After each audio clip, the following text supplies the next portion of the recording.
pitch it over to you. We're going to learn about today's session on how to interview people. So, you ready?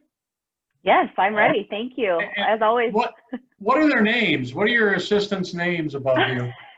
So actually, they don't have names. I asked my father-in-law. So my team and my company, we named them Ketchup and Mustard just because we're silly. So this is Ketchup and this is Mustard, I think is where we're going. Ketchup and Mustard. Hello, everyone. Jack, thank you so much for that introduction. I see some familiar names from folks that were on the series last week. So at the beginning of this may be a little bit redundant, but I want to make sure for those that weren't on last week that they know a little bit about me and my company. So I am going to share my screen. As I'm doing this, one of the things I ask is for you to be involved and engaged. So that means, you know, putting, I guess I just lost my train of thought. Putting notes in the chat. I'm pretty good at following those. You can also unmute and just ask, interrupt me. I really want this to be interactive. Can you all see the screen, the PowerPoint? Okay, I have multiple screens, so I always want to make sure I have the right one. So I work for a company called Y Scouts. We are a purpose-driven executive search firm. Our headquarters are in Scottsdale, Arizona, but we work nationwide. Myself and another one of my colleagues work remotely full-time. Obviously, my whole company, I guess not obviously, but our whole company is remote today. But we as an organization, it is incredibly important that we are active in our local communities. So it's an honor to be working with the Chamber. And even though Y Scouts is not in Durango, they are Chamber members in Phoenix and very involved there as well. So wanted to just share a little bit about that. We believe at Y Scouts hiring on purpose has the best positive impact for an organization. And so some of these philosophies I will be sharing with you, not to pitch Y Scouts or executive search, but we do believe and have seen these philosophies really work for individuals, and we want to share that. We don't want to keep that for ourselves. We at Y Scouts have a belief that if we have information, it's our job to teach and learn. Some of our core values are learning relentlessly and develops others, and that goes a part into that. Oh, I have to get on the right screen. A little bit about me. Again, this is redundant from last session. My name is Erin Dombey. I am a leadership search director, so I have a team of recruiters that I work with at Y Scouts. Little bit personally, life is better surrounded by aspen trees. I've left and come back. I never really knew the importance of aspen trees singing to me, and now it's one of my favorite noises, and I love aspen trees. I love being back in Colorado.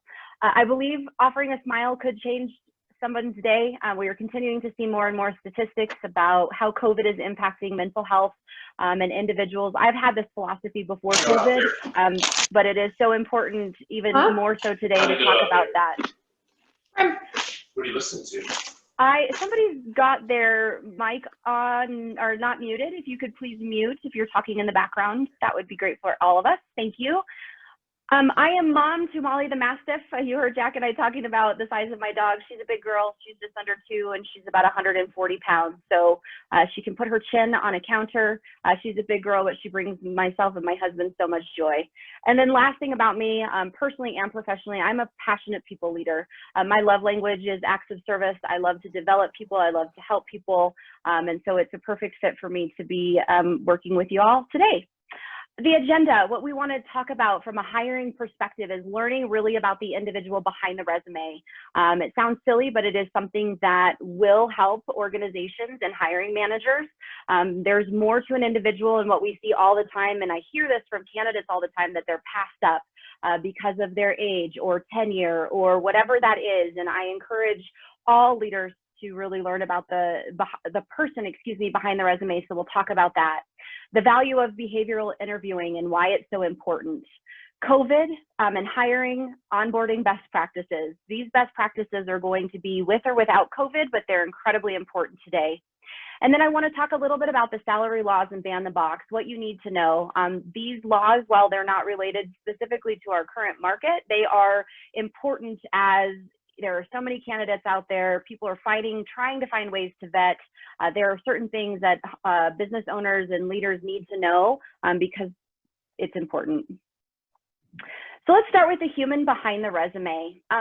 What we at Y Scouts and why was one of the reasons why I was so aligned with Y Scouts is that there's functional expertise, and then there's cultural alignment. And there's arguments to say what is more important. I would say equally important are both of these topics. However, what we see is that individuals hire because of functional expertise, and there are some industries and some skill sets that is a must, and we understand that. But what happens is companies and leaders don't focus on that cultural alignment, and that's where you start to see a very high retention and turnover. You know, a lot of organizations today say, you know, there's a 90-day probationary period. We at Y-Scouts, we actually offer a 6-month guarantee for the hires with our clients. And the reason being is because we focus so much around on that cultural alignment. Probably 5 times a day, I'm telling folks on the phone that I want to learn about your functional expertise. I'm going to learn about your background, but I want to learn more about who you are and what you're about, what's important to you, because that cultural alignment is so critical. An individual can have a rough couple of months or days. I don't know if many more months would be good, but an individual who's culturally aligned with an organization is going to stay longer. They're going to fight for the company. They're going to want to be there. The functional expertise, they can get the job done. Obviously, you want to have both, but what I really encourage hiring managers and my clients on a pretty common basis is what are your must-haves and what are your nice-to-haves, and really being articulate about what those are. Because what we have found is that if an individual has this amazing functional expertise, but culturally they are not aligned, it will not work out. I have seen it time and time again that they just don't work out. So what does that mean? That means that first, it's important for individuals, regardless of the level, whether it be an entry level all the way up to a senior vice president C-suite, for them to know what culture means. I think there's a misnomer out there in the marketplace that companies want to try to sell the value of their culture and all the great things that they do, and they almost do that to a fault, where individuals don't know or are surprised when they join an organization to be like, this is not what was portrayed to me. That could be simple things of, if you have a slow environment, let your candidates know that. Have them through the interview process tell you what their preference is. That's one of the top questions that I ask every candidate that I speak to. Describe for me the type of environment that allows you to be at your best. I am a very fast-paced worker. I like to hire people that are in fast-paced. My company is somewhat fast-paced, but that's the other thing about the culture is you have the culture of the company, and then you have the culture of the team. And so really, again, being articulate about what that means. I believe that individuals, regardless of what the culture is, if you find the right fit, they're going to be able to adapt and really execute for that. So I feel like I'm talking so much about culture. Again, depending on the industry and the business that you're in, functional expertise is important, but I would challenge hiring managers to take a step back and say, does the individual need to have exactly everything that you want? And if so, why? And just ask yourself that question. Why is it so important? Is it, and sorry if I offend anyone, is it a control thing for yourself? Because that means then you're more comfortable with individuals on your team because you don't have to micromanage them. I hope you're not micromanaging, but there's many reasons why functional expertise is important. Somebody that's an engineer, I'm now drawing a blank, I had a whole list of different professions, but some businesses require that. But make sure if you are focused on that, that the cultural alignment comes in. Personal bias and how it impacts the interview. We all have personal bias. I will talk a little bit about what I just said. I have a personal bias. I like individuals that are fast-paced. I am a high D on a disc, so I am a bullet point person. I don't like a lot of fluff. I want to get to the point. Therefore, I tend to, in an interview, when somebody rambles on, even for my clients, I lose sight of what they're saying. Get to the point, make it happen, and just get there. That is a personal bias, and I have to be aware of that when I'm speaking to people, because that's about me, that's not about the individual. So a couple of ways to limit your bias, and this is something that it goes back how it impacts the interview, excuse me, but the bias in general. Build awareness, understand what your biases are. It's important to know that. You can't change it or have a solution if you don't know what that is. And again, going even back to that cultural alignment, sometimes individuals will hire people that are like them. That's a very common thing. And it's so important when you have a robust culture, or even creating a robust culture, to make sure that you know where your bias is, because if we have all errands in my company, we're not going to do well. In my organization, we have individuals from different backgrounds that work at different paces.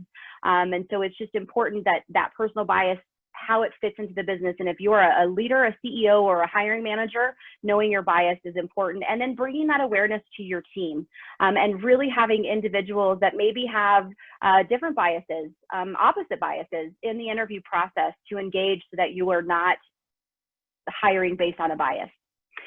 Another thing that you can do is standardize the interview process. A lot of folks don't have a process. They hire someone, they like them, they're a fit, we're gonna move on.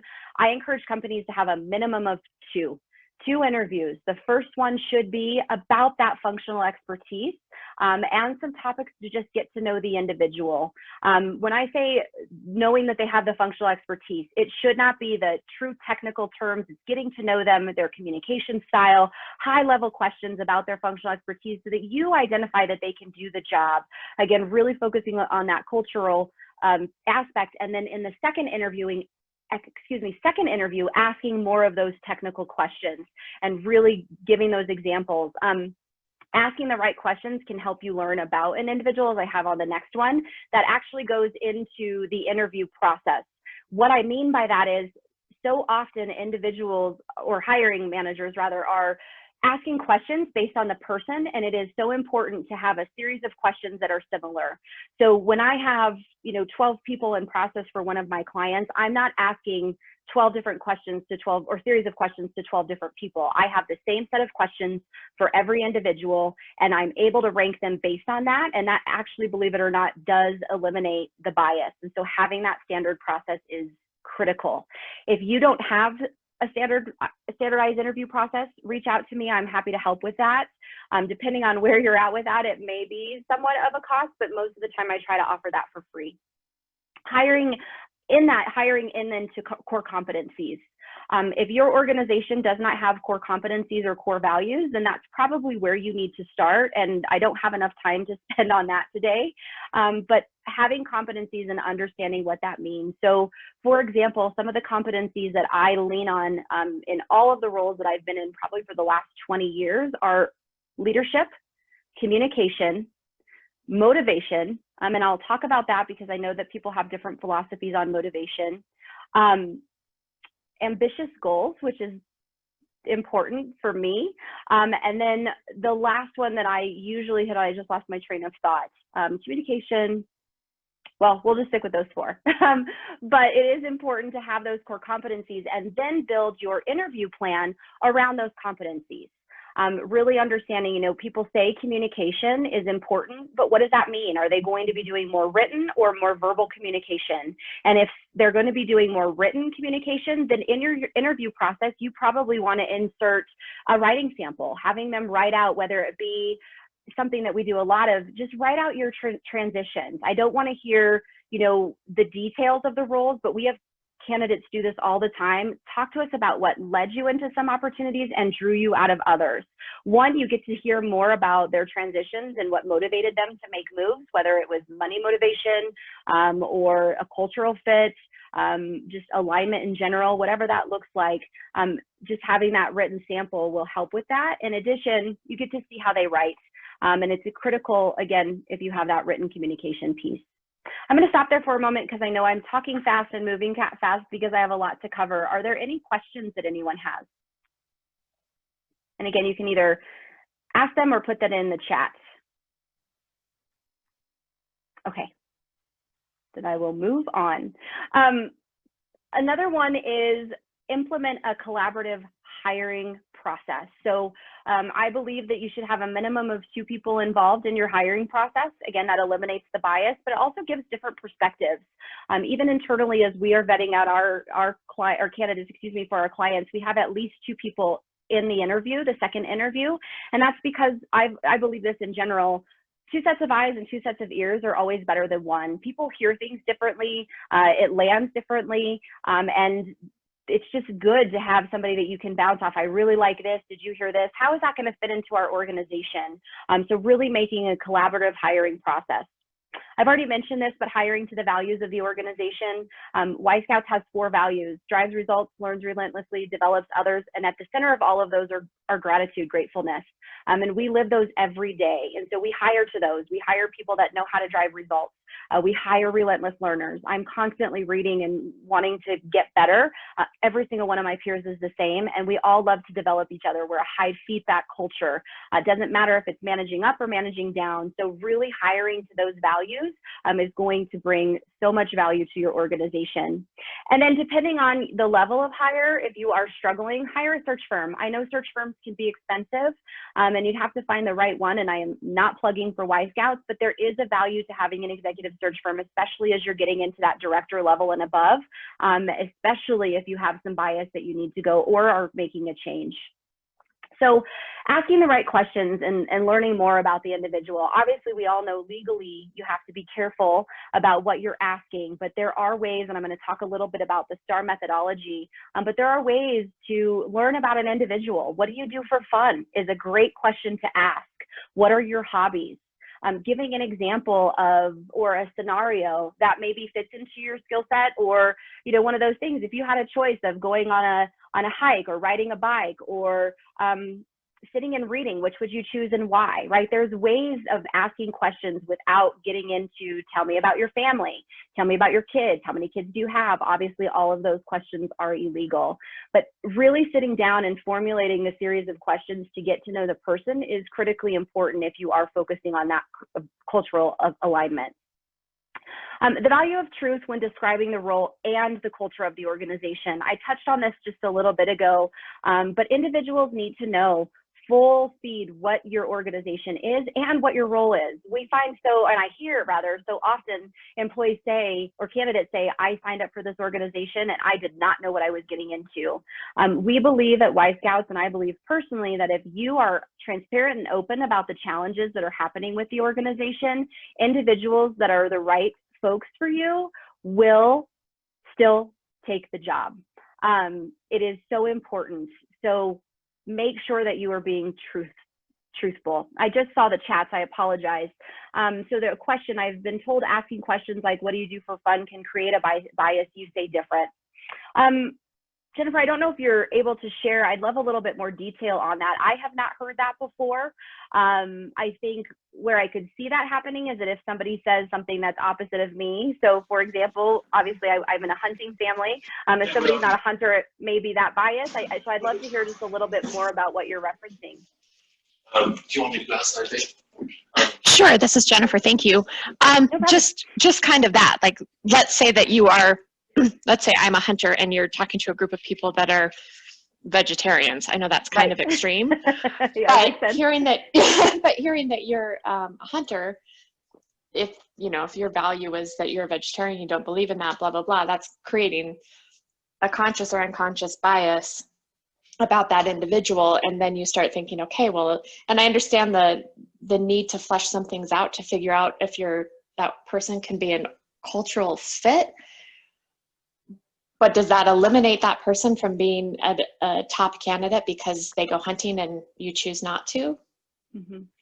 So that's actually a great setup. Thank you for that. So in my mind, my first question would be, to get to know somebody personally, you as a leader have to be okay with that they might be different. So for me, if somebody says, I'm a vegetarian, I would just say, I want to know more about that. Are you comfortable sharing? Talk to me about that. So the intention is, in these personal questions, not to make it as a hiring decision, it's to get to really know the person.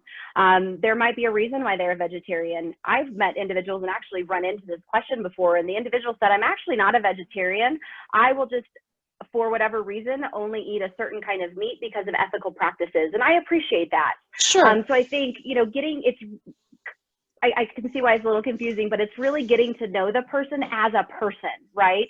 Mm-hmm. And if you have to know your own biases. So going back to that very first point, Yep. If you have your own bias, and maybe you just have to know that and be okay with that. What I've seen happen with, again, this is an extreme example, but what I have seen happen is it actually creates a really healthy dialogue of how individuals can disagree in an interview process, and it actually brings more synergy to people to say, wow, you know what, talk to me a little bit about why you're a vegetarian. Let me share with you why I'm a hunter, right? Then you get this dialogue and it becomes much more of a personal relationship. And so there are advantages to it, but if you are afraid of your own personal bias, then that may not be the right type of question to ask. Okay. No, thank you for that clarity. And I have questions around the cultural fit as well. I don't want to. Please ask. Ask away. Sure. For my clients, I'm a human resource consultant. There's research that's popped up as of late that yes, a cultural fit is extremely important. And is it more important to say, hey, I'd like to go out and have a drink with this individual after work, as opposed to the skills and talent that they possess and can bring to the position? In a previous job of mine, we interviewed for a position, and there is a woman that was the skills qualified individual, but the rest of the hiring team wanted to hire somebody else because culturally she would be a better fit. So I think that is a great question, but it's also really dependent on the company. I have a client right now where they have said all day long, it's cultural fit, it's cultural fit, it's cultural fit. We've been bringing individuals that are culturally aligned, and they keep coming back and saying they don't have the functional expertise. So interestingly enough, next week, when I have my call with them, I'm going to say, we've heard you about the culture. Here's what's actually happening. And that's where, again, I feel like I'm a great partner, and I have a great relationship with them to be able to say that. You actually care less about the cultural fit than you do about the functional expertise. So here's how we're shifting our search, because this is more important. And in that, we know we've worked with this client for so long. We know the culture. We know when somebody won't be a fit. But an example of this, we had an individual early on in our process where we did not move her forward because they are on the West Coast. She's a New Yorker. While she has the relevant experience, our thought was, gosh, is she going to be culturally aligned with them? We don't know. Well, now where we're at today, understanding that it is much more about the functional expertise, and they're a natural skincare brand, so it makes sense why.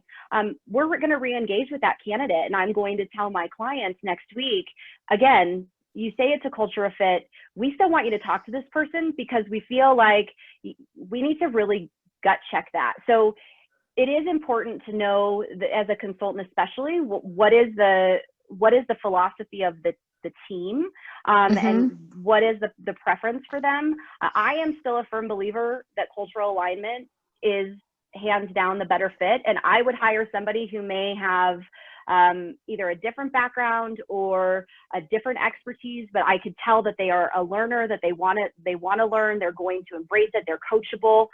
That to me is more important than if they've done X, Y, Z. But again, that's not translatable to every company. Does that help clarify?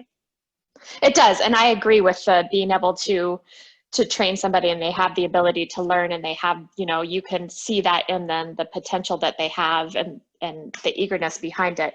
I just think, and I appreciate you clarifying the importance of a cultural fit versus, skills and talent, and how you have to balance the two and be smart about it. Like you said, re-engaging this woman for one of your clients that you had originally thought maybe wouldn't be a fit. So just to be open about that you may have to go back and kind of recheck what it is you're hiring for, and what that looks like for your team.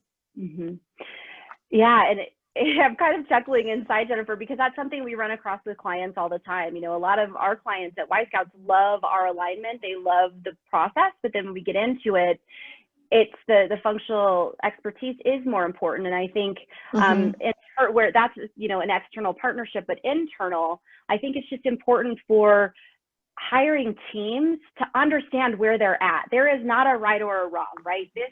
This is my philosophy and Y Scouts philosophy that I'm sharing. But if in an organization, functional expertise is more important, that's great. Just understand what that then means to the culture. What does that mean for retention? What does that mean for, engagement? And if there's problems, there might need to be a little bit of a tweak, but it doesn't mean that you have to swing the pendulum so far the other direction. There might be a balance in the middle. Great. Thank you very much for taking time to talk about that. And thank you everyone for your patience for Erin and I to talk about that. I appreciate it. No problem. Value of behavioral interviewing. So a lot of folks, behavioral interviewing is, the concept of this is really to learn from an individual what they've done in the past with the thought that they will then do the same activity or action in the current state. So examples of behavioral interviewing are, give me an example of a time. Tell me about a time when. So one of the questions that I have been asking in one of my searches is, give me an example that helps me understand how you align operational practices to the core values of an organization. There's other ways that you can do that. Give me an example or provide an example that would help me understand how you do strategic planning. What was the success of that? Again, the idea of the behavioral interviewing is to have that past activity, knowing that they will be in motion and that they've done the work before, therefore they can do it and repeat it again. In that comes the STAR methodology. And for those of you that were here last week, I apologize, you have to hear this again, but the STAR methodology, it really helps interviewers. I've taken it to help write resumes, help individuals practice their interviewing skills, but the intention of the STAR methodology was really to set up behavioral interviewing. So it's looking for a situation.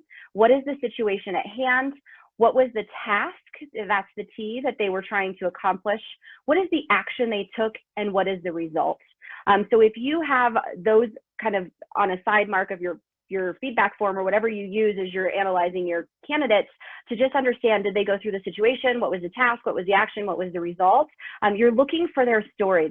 That's the point of behavioral interviewing, is to show that they've done it, but also that they're very pointed in their instruction.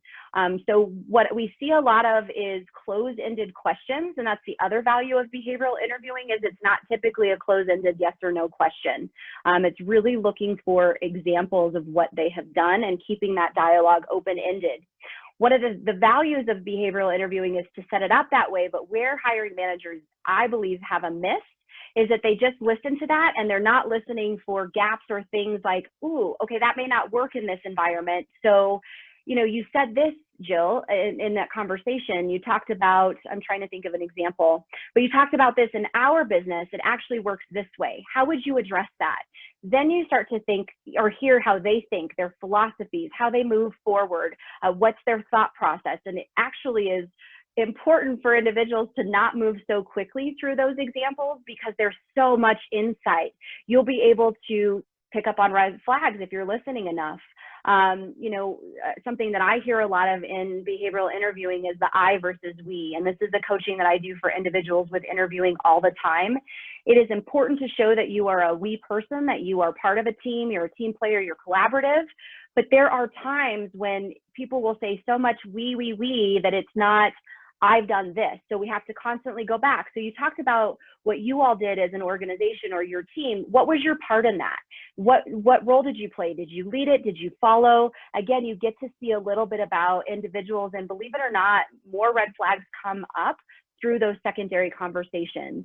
So the behavioral interviewing is important. Taking it one step further is even more important to learn about an individual. Any questions on that? I know I moved through it pretty quick. I didn't know if we'd have multiple individuals that were, or not, excuse me, not multiple, but individuals who had been on the last series. So if you have questions, I'm happy to elaborate. If not, I will move on. Okay, I don't see any coming through, so I will move on. COVID hiring and onboarding. So we have run into this since March about virtual interviewing best practices. Here is what I've heard from folks, even now that individuals are going back into the office and people are back at work. What does that mean? What does it look like? I believe, and this is just my personal thought, is asking a candidate what they're comfortable with. I think sometimes as organizations, I see they're so set in their process that we have to be really thoughtful that COVID is impacting all of us differently. Some people are not comfortable, and there's typically reasons why they're not comfortable yet going on site, especially if they don't have to. But what we really helped our clients understand is that even if individuals or your company is not back on site, there is some really good techniques to have for virtual interviewing. I will say first, Zoom fatigue or video fatigue is real. I experience it, and I do virtual work even outside of COVID. We've done a lot of virtual work, and it gets tiring. So understanding that, you know, to replace 5 interviews all on Zoom, also it can get really confusing to a candidate, and also a little bit awkward when you have multiple people on an interview and people are talking over each other, or there's a long pause. So really understanding who's involved in these virtual interviews, who needs to be part of them, and what role they play. I think it's incredibly important that those things are identified. And I would still start with a telephone interview if that's what you do. I believe a 30 to 45-minute telephone interview is a great way to really vet out some folks and then move them into either that virtual or on-site. But a couple of best practices, as I mentioned, have a plan. I call it choreograph. Choreograph what you're doing, who's saying what. If you have a list of competencies, Sam, you're taking the leadership questions. Aaron, you're taking the communication questions. Marlo, you're taking the functional expertise questions. Really having an idea so that there's a point person in that. The other big feedback on virtual interviewing that we hear is that the team doesn't get to meet this individual, and that's incredibly important. And there's typically opportunity for individuals to come into an office, see the facility, meet with some of the team. I encourage folks to do what is called a virtual happy hour interview, which is typically done later in the day. You could do a virtual lunch interview, a virtual breakfast interview. Setting it up that there are technical questions about the company so that the team can really understand the breadth of knowledge and value that the individual will bring.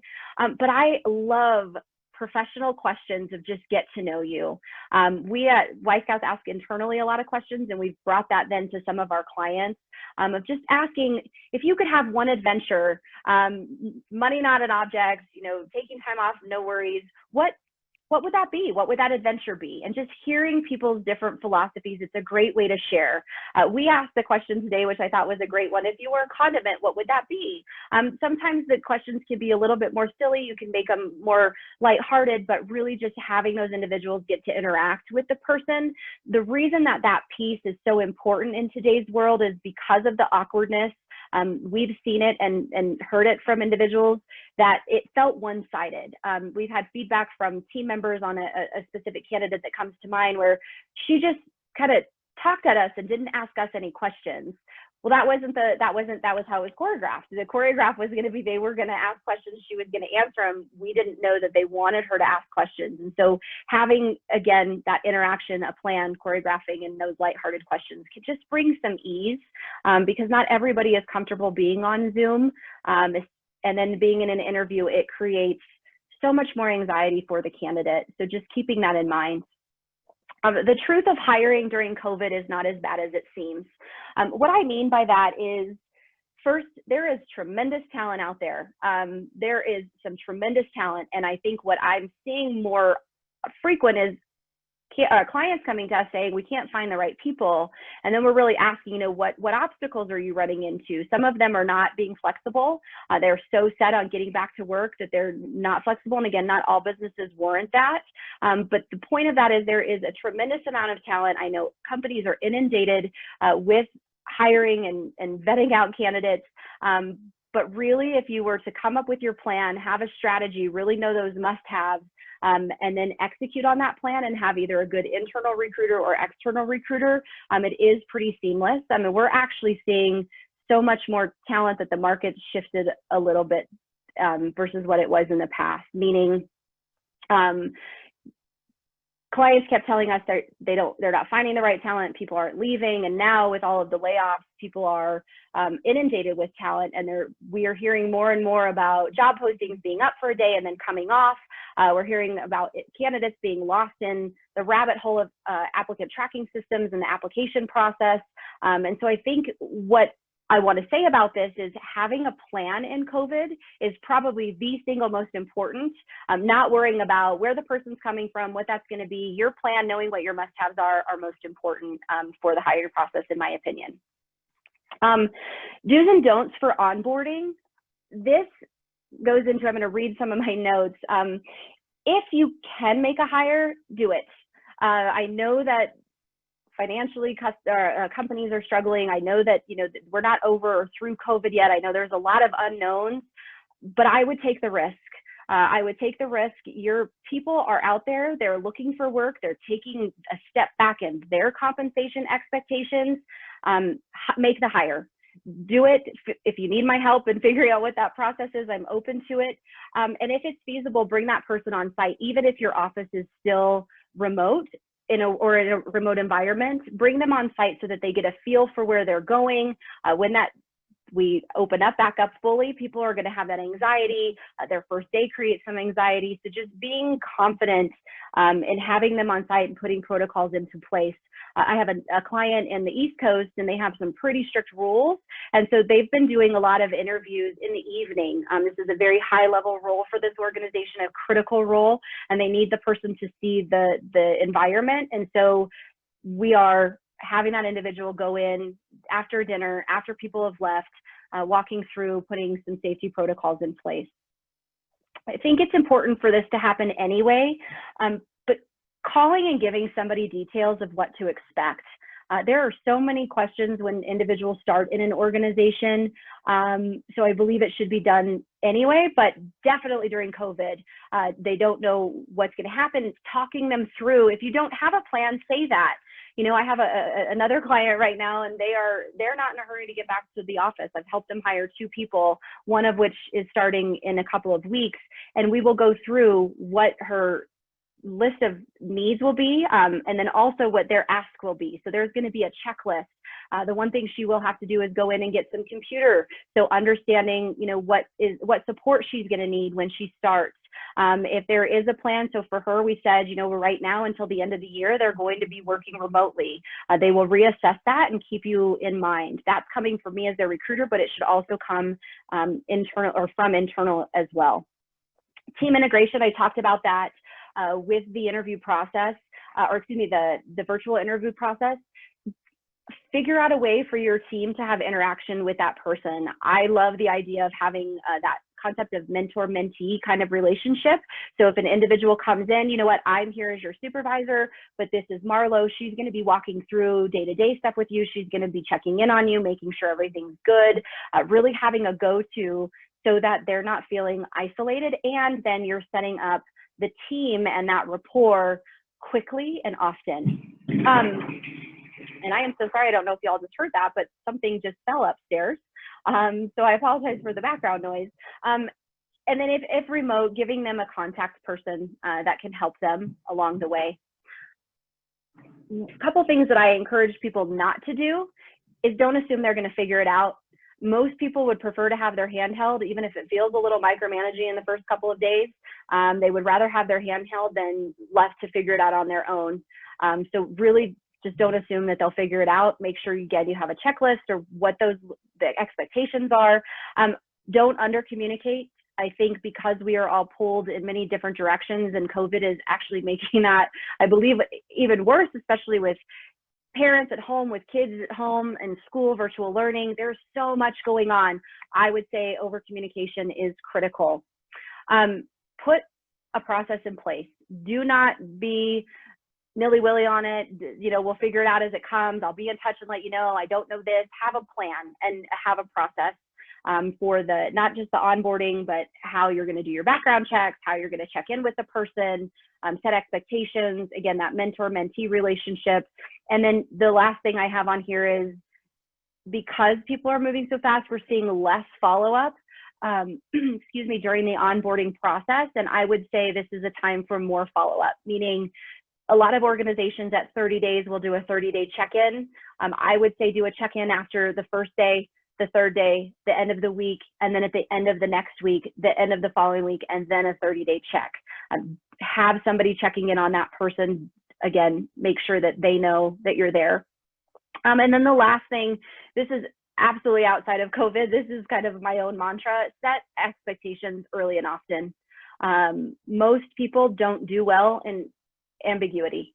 They may say they do, but especially again in a new company, setting expectations early and often is important. I go as far as even before COVID, telling hiring managers that when they call to have an offer, once they've gotten acceptance or once we've gotten a written offer back, to make a separate call to just say, we're really excited to have you on the team. Here's what my expectations are for the first 30 days that you're there. They may be high-level expectations, but do it often. It sets the individual up for success, but it also will have benefits for the organization. Again, I'm going to pause to see if anybody has any questions. Again, you can put it in the chat as well. All right. So the last part I wanted to talk through was the salary laws and ban the box. What is the Colorado salary law and why it matters? So salary law in general was put in place, for those of you that don't know, to help with gender inequality when it comes to compensation. Historically, companies would ask for past W-2s, what they made, really adamant about what that was. And then some companies went as far as to make their, I like to believe, I firmly believe that it's because they were trying to actually be more cost cutting, but there is, again, that bias piece that comes in, and it is a real thing. I've seen it time and time again of individuals getting paid differently. And so the salary law changes across the country started because they wanted to eliminate that, and they want fair equity for individuals. It did come to Colorado last year. It started on the coast, which we kind of knew once it starts on the coast, it's going to move in this way. And it is in May of last year in Colorado. You are no longer allowed to ask what an individual makes.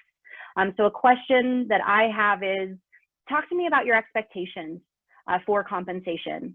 Some people will say, well, do you want me to just tell you what I make? I go as far as legally, I can't ask you that. If you want to share with me, I'm comfortable hearing it. But what I really need to know is knowing the scope of the role, what you're going to be doing, where the company is located, because sometimes geography comes into it. What do you believe is a fair competitive salary? And then that's what we share with our clients.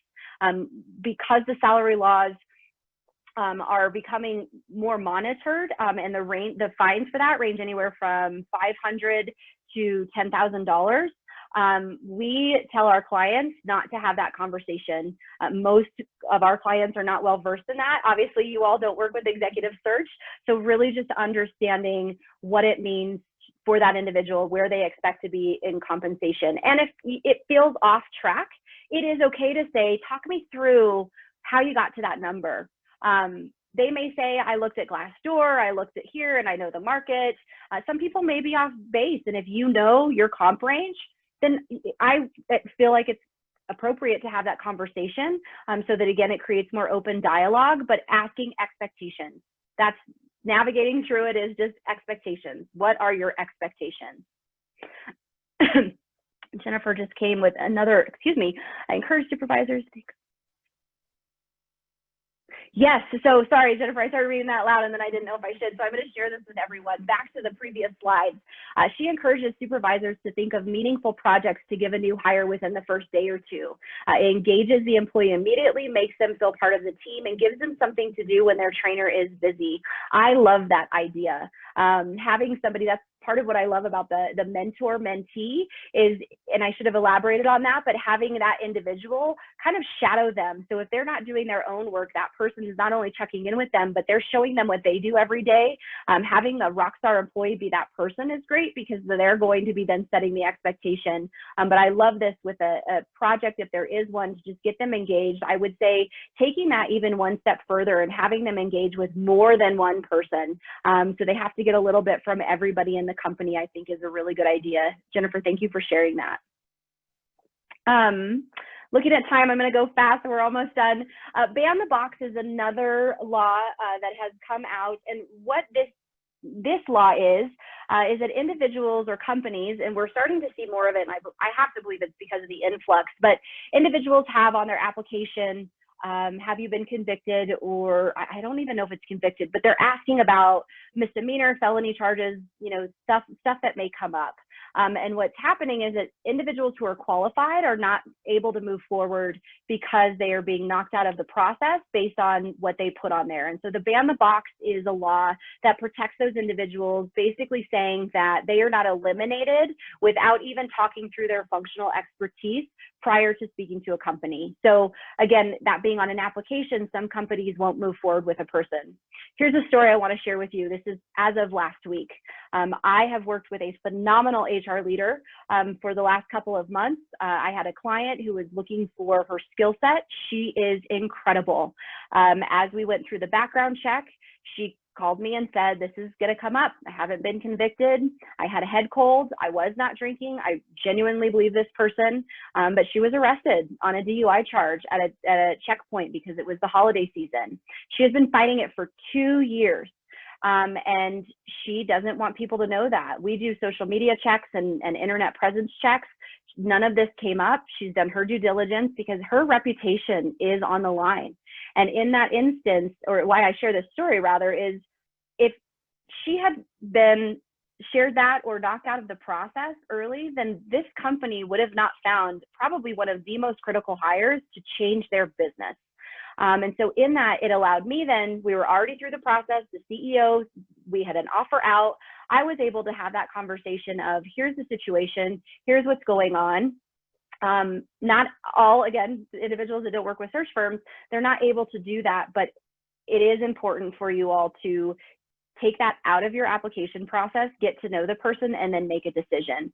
Some people with a DUI charge, it is against the business. I worked for Enterprise Rent-A-Car for 13 years. Anybody that got a DUI charge, whether convicted or not, they were on driving probation, had to change roles. There are specific instances where that's important, but it is so important for hiring managers and companies to not put that up front and knock people out for that, because they are starting to monitor that more. I believe similar to the salary laws that happened 4 years ago, we're going to see more and more of that. And so it's just important, since I have this platform, to share my thoughts on making sure that people are aware of the ban the box law.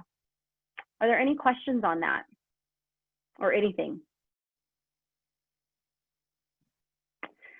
So we have about 8 minutes left. I'm happy to stay on and answer any questions that anybody has. I want to just thank you all for your time today. I know I went through an incredible amount of information. My email address is really easy. It's Erin, E-R-I-N, @yscouts.com. The letter Y, not the word Y. So Erin at yscouts.com. If there are questions, you want to talk through this, I've had some, points that don't make sense, or you're confused, or you need to just have a thought partner, please don't hesitate to reach out. I'm happy to help any way that I can. And I want to make sure that you are all set up for success in your business, especially in the midst of COVID and then beyond. So thank you for your time today. So I have a real quick question, Erin. If anybody else has a question, please put it in the chat. But I did have someone tell me not too long ago that not to look at, social media, things of that, because it can cause a built-in bias. And that is something that if you're hiring somebody, you should not do. And yet I'm sitting here thinking, well, everybody does it. Yep. Yep. Great question, but I'll let you finish, Jack. I didn't mean to interrupt. Sorry. Was that your question? My question is, individuals have told me not to look at people's social media, and that it can, build in bias. So, and then you're saying, that a lot of companies obviously do check, what people is. So, is there anything I want to say illegal about checking, because people are going to go to LinkedIn, they're going to go to Facebook, they're going to check their Instagram, and just see what the type of individual, what they are, and if they, their personality does come through in those platforms. Mm-hmm. So great question. Go ahead. Okay. What I was going to go with that is, I think it depends on the level of where individuals are at. So in entry level, I know that, even in college, I've done a lot of coaching college graduates on what not to put on their social media. There's a time and a place for that. I think for us, what we're looking for is, and again, this is really the preference of the company. For our clients, we have a variety of things that we'll be looking through. Here's a couple of things that we're more targeted on. It's not so much what people do in their extracurricular activities, but it is, so for example, I'll give you a couple. We have a very conservative organization in Phoenix that we were hiring for, and one of the individuals was very liberal. And from that cultural piece and the individuals that she would be engaging with in this role, because she was a PR communications person, it was important for us to do that background and know that, because that could have actually impacted not just the company, but her. So in that instance, we don't say to our client, yes, you should hire, or no, you shouldn't, because to your point, Jack, it will create a bias. But because of the nature of their business, it was incredibly important that they understood where she stood politically, and then what they ended up doing is having a really robust conversation. They came together as the hiring manager and the candidate that it wasn't the right fit, but it actually wasn't because of that. It wasn't because of what she put on social media. It was because of her fundamental beliefs. That check allowed them to have a conversation that she was not aligned as much as she thought she was with the organization. We've worked with individuals who, or I guess another client is in education. Well, we had a really great candidate that he had charges against neglect for a child. So we're looking for more criminal activity in those social media and I guess internet presence checks. So the direct answer is yes, there is a possibility that it will create a bias. Same concept of what we talked about at the beginning with the hunter and vegetarian example. But I think it's important for organizations to understand who an individual is and if there are charges. And that's more of what we are looking for. We are not looking for how people spend their time out of work. And so if companies are looking at that, then I do hesitate and pause, because I will say this to everybody. I, as a teenager, did some really dumb things. I, in college, did some really dumb things. We didn't have social media then, so it wasn't on social media. For me, and this is just my philosophy, if somebody is shown with what I can tell or believe to be an underage drinking, I'm not going to love that, but that's not going to be a reason for us to pass up on a candidate. We're looking at more of those criminal charges, misalignment, and what that means to the organization and to the person. Does that answer your question? Yeah, it does. Okay. Thank you. So it actually brings me to another point. Maybe this would be a great way to end, is all of these are philosophies and thoughts. As I've said multiple times through this, the one thing that I hope you take away from this is, one, have a process, and two, just understand what is the needs of your business. And if you don't know what the needs are, find a person, not necessarily hiring an executive search firm or myself, but we have an HR consultant on here, I know, but hire somebody with an HR background that, or even just ask for, free time to talk through that. Again, some of this is an easy conversation. Others are building out competencies and core values, and there's a lot of work that can go into that. But I think the biggest thing I want people to take away from is just understanding where your gaps are and what your company needs, and then how you can move forward in hiring that way, or around those, I guess. Any other questions, thoughts?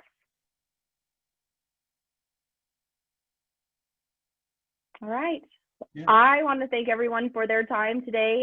Again, if any questions, Erin@yscouts.com. I'm happy to have further conversations or even just discussions, answer questions, whatever that is. But I just want to thank everyone for taking the time to be here today. Some great ideas. Thank you so much. And again, everybody, don't forget, if you haven't registered for the third session, that is going to be on October 8th.